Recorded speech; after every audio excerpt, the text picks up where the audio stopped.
सर्वेभ्यो नमो नमः। इस online class में पुनः आपका स्वागत है। मेघदूतम पूर्व मेघ की विवेचना हम कर रहे थे। आप देख रहे होंगे कि पहले के श्लोकों में भी मेघ ने, जो कि कवि कालिदास के द्वारा रचित एक काल्पनिक कथा का नायक का मित्र है। कहने का तात्पर्य है कि मेघ उससे कहता है कि आप मेरी प्रिया तक मेरे संदेश को पहुंचाइए। अर्थात एक अचेतन प्राणी के द्वारा एक चेतनता का जो कार्य कराया जा रहा है वो अपने आप में ही अकल्पनीय, अद्भुत है, जो कवि कालिदास की अकल्पनीय कथा और रचना मानी जाती है। इसमें आगे हम पुनः देखते हैं कि मेघ से जो यक्ष है वो पुनः कहता है कि जब आप आगे जाएंगे, हमने पहले ही कह दिया है कि यहाँ पर एक अचेतन प्राणी के द्वारा चेतनता का कार्य कराया जा रहा है। और जब चेतनता का कार्य कराया जा रहा है एक अचेतन प्राणी से, तो आप समझ सकते हैं कि उसकी क्या प्रतिक्रिया होगी, उसकी क्या मधुरता होगी और उसकी क्या विशेषता होगी। यहाँ पर वही कह रहे हैं कि वो यक्ष कहता है कि हे मेघ, जब तुम आगे जाओगे तो एक दशाण नाम की या दशाण नाम का प्रदेश पड़ेगा, और उस दशाण प्रदेश की जो राजधानी है वो अति प्रसिद्ध है, वो विदिशा नाम से प्रसिद्ध है। तो उसी विदिशा नाम की राजधानी का वर्णन कर रहे हैं, उसकी विशेषता का वर्णन करता है वो मेघ से। या और यक्ष कहता है कि हे यक्ष, तेसाम दिशु, वहां जाकर के तुम देखोगे कि प्रथित अर्थात प्रसिद्ध है। विदिशा लक्षणा, विदिशा नाम की लक्षणा का अर्थ होता है यहाँ नाम। विदिशा नाम की जो राजधानी अर्थात राजधानी है, कहने का तात्पर्य है कि तेषाम का अर्थ क्या है यहाँ पर, उस दशाण प्रदेश में। जब तुम दशाण प्रदेश में पहुंचोगे तो वहां पर जो कि विदिशा नाम की राजधानी की विशेषता क्या है कि विदिशा नाम की है। तो वह जो विदिशा है वो राजधानी की विशेषता है कि उस विदिशा नामक राजधानी में पहुंचकर जो कि प्रथित है यानी कि प्रसिद्ध है। सद्यः शीघ्र से ही, गत्वा गमधन तो प्रत्यय है यहाँ पर।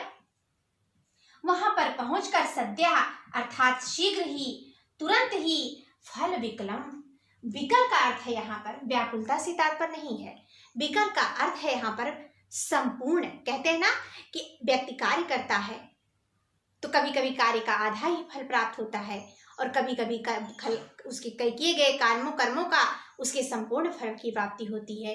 तो वहां भी कह रहा है कि फलम विकलम अर्थात फल का संपूर्ण, विकल का अर्थ क्या है यहाँ संपूर्ण फल को तुम क्या करोगे, प्राप्त कर लोगे। और कैसे, लब्धा अर्थात प्राप्त करोगे, कामुक अर्थात कामुकता का, प्रेम का, त्वस तुम्हारे द्वारा। ये त्वस जो है किसका विशेषण है, मेघ का। क्या कह रहा है कि जब तुम उस विदिशा नामक राजधानी में प्रवेश करोगे तो उस विदिशा नामक राजधानी में क्या करोगे, अपने कामुकता का, अपने प्रेम का। यहाँ फिर ध्यान दीजिए, किसी मेघ भले ही आपके और हमारे दृष्टि में अचेतन प्राणी है, लेकिन वो कवि के नेत्रों में या कवि की दृष्टि में, मेघ की दृष्टि में वो अचेतन प्राणी नहीं है, वो चेतनता से युक्त प्राणी है, जो मेघ के संदेश को, उसकी मेघ जो संदेश लेके जा रहा है यक्ष का, उस मेघ के यक्ष के द्वारा लाए गए संदेश को सुनाने की बात यहाँ पर की जा रही है। तो वही कह रहे हैं कि जब तुम विदिशा नामक उसमें राजधानी में पहुंच जाओगे तो कामुकता का, अपने प्रेम का तुम्हारे द्वारा तुरंत ही, देर भी नहीं लगेगी, तुम वहां पहुंचे और तुरंत ही क्या करोगे, तुम संपूर्ण फल की प्राप्ति करोगे। और क्या बता रहे हैं, क्या फल, एक प्रेम से युक्त व्यक्ति का क्या प्राप्ति का फल होगा, उसका प्रेम, अर्थात वहां पर तुम अपने प्रेम की प्राप्ति कर लोगे। क्या कहते हैं, तीरोपांत अस्तनित सुभग, सुभग का अर्थ है सुभग, सुनने में ही, सु धातु जो है ये सुंदरता के अर्थ में होता है, अच्छाई के अर्थ में होता है। तो तुरंत ही सुंदर, अस्तनित तीरोपांत, अस्तनित अर्थात लटके हुए, तीरोपांत किनारे से। ध्यान दीजिए, मेघ दूर है आपसे। और नदी कौन सी नदी है? वेत्रवती नदी है। अर्थात नायिका का आरोप है, मेघ पर नायक का और नायिका का। क्या कह रहे हैं? समासोक्ति अलंकार है यहाँ पर। कौन सा अलंकार है? समासोक्ति।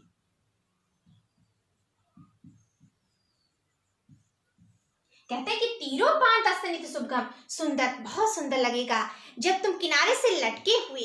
अब मेघ तो उतर नहीं आएगा नदी में, ऐसा तो हो नहीं सकता।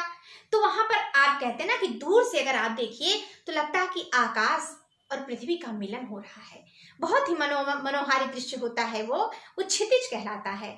तो यहाँ भी वही कह रहे हैं कि जब मेघ किनारे से लटकेगा, तुम लटक कर जब हम दूर से देखेंगे तो हमें प्रतीत होगा कि ऊपर से तुम नजदीक लटके हुए क्या कर रहे हो?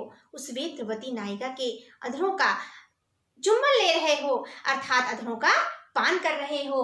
तो कहते हैं वहां से लटके हुए सुंदर रूप से पास्यसी, पियोगे, पान करोगे। स्वाद ये जल का विशेषण है, पया का विशेषण है। स्वाद का अर्थ है स्वाद से युक्त, मधुर, जिसका स्वाद अर्थात नमकीन नहीं है, पीने में वो क्या कहते हैं ना, मीठा जल, खारा जल, तो मधुर है। उस मधुर जल का यस्मात् वहां पर सभ्रमंगम। अब यहाँ पर क्या कह रहे हैं? चलूर्मी।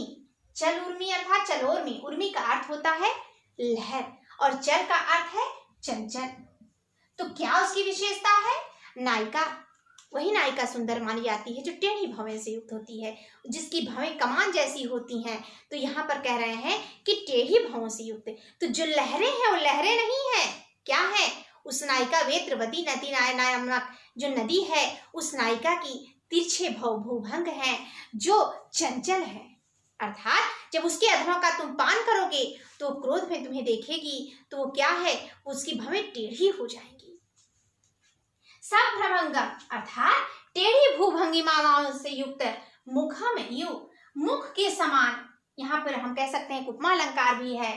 पयो जल का, वेत्रवत्याः अर्थात उस वेत्रवती जो नदी है उसकी चंचलता से युक्त लहरों वाले नदी का तुम क्या करोगे? जल का जब पान करोगे तो तुम लटके हुए बहुत ही सुंदर प्रतीत होगे। आप फिर से इस श्लोक को पुनः देखिए, क्या कह रहा है? वह मेघ से यक्ष कहता है कि हे मेघ, जब तुम दशान नामक राजधानी में पहुंचोगे तो उस विदिशा नामक जो नगर है उसकी क्या विशेषता है और वहां पर तुम क्या करोगे? अपने प्रेम का संपूर्ण फल भी प्राप्त करोगे। क्यों? क्योंकि उस नदी में उस जल का जो पान है वो तुम्हें अत्यंत नायक और नायिका के प्रेम का फल की प्राप्ति करा देगा और तुम अपने संपूर्णता की प्राप्ति में प्राप्त कर लोगे। तो कहता है कि तेषाम उस दशाण नामक विदिशा लक्षणाम राजधानी, तेषाम उस दशाण नामक प्रदेश में जब तुम प्रवेश करोगे तो प्रथित विदिशा लक्षणाम राजधानी, विदिशा नाम की राजधानी में प्रसिद्ध, यानी कि विदिशा नाम की राजधानी से युक्त जो प्रसिद्ध है, दिक्षु ऐसे प्रदेश को जब तुम देखोगे, ऐसे विदिशा नामक नगरी में जब तुम प्रवेश करोगे तो सद्यः तुरंत ही गत्वा वहां जा करके कामुकत, कामुकः अर्थात कामुकम या कामुक अर्थात प्रेम के, कामुकता के, फलम विकलम, विकलम संपूर्ण फल की लब्धा प्राप्ति कर लोगे। किसके द्वारा? त्वस्य, हे मेघ तुम्हारे द्वारा, सद्या तुरंत ही, कामुकम अर्थात कामुक की या प्रेम की, फलम विकलम संपूर्ण फल की क्या हो जाएगी? तुम्हें लब्धा प्राप्ति हो जाएगी। और भी क्या विशेषता है कि पयः वहां वेत्रवत्याः, वेत्रवती नदी के चलोर्मी ही अर्थात चंचल लहरों से युक्त, साभ्रमंगम मुखामियो जो कि भूभंगिमाओं से युक्त मुख के समान जब तुम क्या करोगे? यस्मात् उसके, स्वादुपास्यसि सुंदर जल का पान करोगे, यानी कि उसे उसके अधरों का पान करोगे। अतीरो पांत अस्तनित शुभगम, तब तुम किनारे से लटके हुए अत्यंत शुभगम क्या प्रतीत होगे? शुभंगम अर्थात सुंदर प्रतीत होगे। तुम्हारी जो दर्शनीय छवि होगी वो देखने योग्य होगी, अर्थात तुम बहुत सुंदर प्रतीत होगे। कब? जब तुम अपनी नायिका के मुख का पान कर रहे होगे, अर्थात तुम नीचे लटकोगे और उसके जल का मधुर पान करोगे, तो उस समय जो तुम्हारा दर्शन है, जो तुम्हारी छवि होगी, एक नायक और नायिका का जब मिलन होता है, तो वो मिलन का जो दृश्य है जितना मनोहारी होता है उतना ही मनोहारी तुम्हारा और उस वेत्रवती नदी की जो तुम्हारी नायिका है उसके अधरों का जब तुम नायक के रूप में पान करोगे तो तुम भी उतने ही सुंदर प्रतीत होगे। आगे वो पुनः कहता है, क्या कहता है फिर देखिए कि उसी के आगे जब तुम आगे पढ़ोगे तो ये नीचे नाम का क्या पड़ेगा? गिरिम अर्थात पर्वत पड़ेगा। तो वहां भी तुम थोड़ी देर ठहरना। और क्यों ठहरना? क्योंकि वहां की जो गुफाएं हैं वो पढ़ रति स्त्री, यहाँ पर देखिए एक शब्द आया है पढ़, आगे अभी आप देखेंगे खरीदी हुई। पढ़ का अर्थ होता है मुद्रा के द्वारा जो खरीदी होती हैं, जो यहाँ कहने का तात्पर्य है कि गणिकाएं जो रुपए देकर खरीदी जाती हैं, ऐसी स्त्रियों के उपभोग से वो अनेक प्रकार की इत्र से सुगंधित होती हैं। तो गुफाएं इतनी सुगंधित होंगी, ऐसे गुफाओं से सुंदर उस नीचे नामक पर्वत पर भी तुम थोड़ी देर ठहर जाना, वहां भी विश्राम करना। क्या कहता है कि उसी के आगे उस विदिशा नामक राजधानी से जब तुम आगे जाओगे तो नीचे राख्यम गिरिम अर्थात नीचे उतरकर, नीचे राख्यम अर्थात वहां पर नीचे है, अर्थात यहाँ पर बहुव्रीहि समास है, समास का प्रयोग किया गया है, बहुव्रीहि। नीचे है गिर, जहाँ नीचे है जो वो स्थान, अर्थात नीचे नामक पर्वत की बात की जा रही है। यहाँ पर कह रहे हैं कि उस नीचे आख्यम गिरिम अधिवासे, अर्थात अधिवसे कहते, वैसे भी कहते हैं कि वश के साथ अगर अधि अनु उप ये उपसर्ग लग जाते हैं तो वहां वैसे भी कौन सी विभक्ति का प्रयोग होता है? द्वितीय विभक्ति का प्रयोग किया दिया जाता है। तो यहाँ अधि भी है, वसु भी है। तो कहने का तात्पर्य है कि उस नीचे नामक पर्वत पर तत्र वहां पर क्या करना, तुम थोड़ी उस देर तक अधिवसे निवास करना, विश्राम हेतु। तो किसके लिए? विश्राम के लिए। फिर आप ध्यान दीजिए, यहाँ हेतु शब्द का प्रयोग है और जहाँ हेतु शब्द होता है वहां विश्रामार्थ अर्थात पंचमी विभक्ति का प्रयोग यहाँ पर कर दिया गया है। कौन सी विभक्ति है? हेतु होने के कारण पंचमी विभक्ति का प्रयोग किया गया है। तो विश्राम के लिए किस कारण से रुकना? तुम विश्राम के लिए वहां पर रुक जाना। त्वत् स्व संपर्कात पुलकितम इव, और तहाँ तुम्हारे संपर्क से, अर्थात मेघ जब वर्षा करता है तो वैसे भी उसका दृश्य मनोहारी होता है, और जब तुम्हारे वर्षा की बूंदों के सहर्ष संपर्क में वो पर्वत आएगा, वहां कदम्ब के पुष्प आएंगे तो और भी पुलकित हो जाएंगे, रोमांचित हो जाएंगे। तो ऐसे त्वत् संपर्कात पुलकितमिव, तुम्हारे संपर्क से पुलकित हुए के समान मानो। यहाँ पर आप देखेंगे उत्प्रेक्ष अलंकार का प्रयोग किया गया है। मानो प्रौढ़ पुष्पे कदम्बे, खिले हुए प्रौढ़, प्रौढ़ का अर्थ यहाँ बूढ़ा नहीं है, अर्थात पूर्ण रूप से खिले हुए कदम्ब के पुष्पों से युक्त, अर्थात वो पर्वत के जो कदम्ब के पुष्पों से युक्त है, पूर्ण खिले हुए, वो तुम्हारे संपर्क से क्या हो जाएगा? पुलकित हो जाएगा, रोमांचित हो जाएगा। और यह उस पर किसकी विशेषता है? नीचे नामक पर्वत की। और वह जो नीचे नाम का पर्वत है, पर्ण स्त्री रति परिमलोद्गाराद भी, अर्थात खरीदी हुई स्त्रियों के रति काल में, मिलन काल में परिमल उद्गारी अर्थात नागराणाम, यहाँ नागराणाम का अर्थ होता है नगरवासी। नगरवासी क्या करते हैं?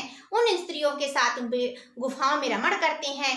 तो ऐसी गुफाओं में पहुंच करके वहां की गुफा जो है नगरवासियों के साथ पर्ण स्त्री के रमण से निकले हुए सुगंध से सुगंधित हुए मुद्यामानी, अत्यंत उद्यमान का अर्थ है अत्यंत उत्कृष्ट, उत्कंठ यानी कि वो जो सुगंध होता है वो बहुत ज्यादा सुगंधित होता है, उत्कंठ सुगंध को प्रथयति प्रकट करेंगी। शिलावेशमभि यवनानि, अर्थात वहाँ की जो वन है, अर्थात उस वन प्रदेश में स्थित जो शिलावेशमाभि है, अर्थात कहने यहाँ यवनानि का प्रयोग होता था, वनानि नहीं, अर्थात यवनानि, उत्कंठ उनके यौवनों से युक्त, वन का तात्पर्य नहीं है, ये क्या है? यवनानि अर्थात यौवन से युक्त शिलावेशमभी, जो पर्वत की गुफाएं हैं, उनकी जो दिवेशमभी दीवार है, उनके जो अंदर का स्थान है, वो उनके उत्कंठ यौवन को भी प्रत्यति क्या करेगा, प्रदर्शित करेगा। क्यों? क्योंकि वो वहीं पर जा करके, उस पर्वत के अंदर जा करके, गुफा के अंदर क्या करते हैं, रमण करते हैं। तो वो मेघ से यक्ष क्या कहता है कि सिर्फ विदिशा नामक तुम राजधानी में ही नहीं पहुंचना, और क्या करना, उद विदिशा के आगे तुम और जाना, और जब वहां पर तुम नीचे आख्यम गिरिम अर्थात नीचे नामक पर्वत पर आख्यम उतर करके अधिवत्से तत्र, वहीं पर थोड़ी देर के लिए विश्राम हेतु अधिवशे, क्या किस लिए निवास करना, विश्राम के लिए निवास करना। अर्थात तुम आगे बढ़ के थक गए होगे, तो तुम रथ क्रीड़ा आगे नायक नायिका का वर्णन किया है, तो उसके बाद जब तुम थक जाना तो क्या करना कि वहां पर थोड़ी देर उस पर्वत पर निकल करके, उतर करके विश्राम करना। और भी क्या है, वो पर्वत कैसा है, प्राण पुष्पे कदम्बे, जो नीचे नामक जो पर्वत है वो पूर्ण रूप से विकसित कदम्ब के पुष्पों से युक्त होकर के त्वत् संपर्कात् पुलकितमियो, क्या होगा, मानो तुम्हारे संपर्क से अत्यंत पुलकित हो चुका होगा, रोमांच से युक्त हो चुका होगा।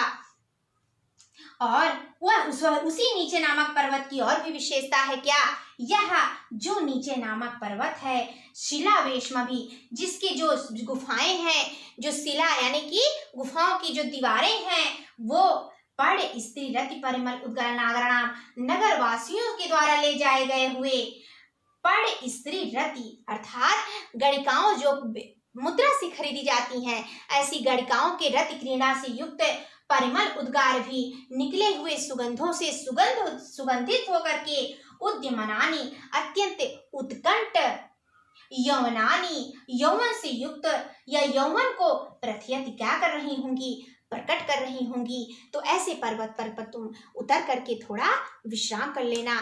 तो इस प्रकार हम देखते हैं कि यहाँ मेघ से यक्ष पुनः आगे के मार्ग का वर्णन करता है। इसके आगे के अन्य श्लोकों की चर्चा हम अपने अगले वीडियो में करते हैं।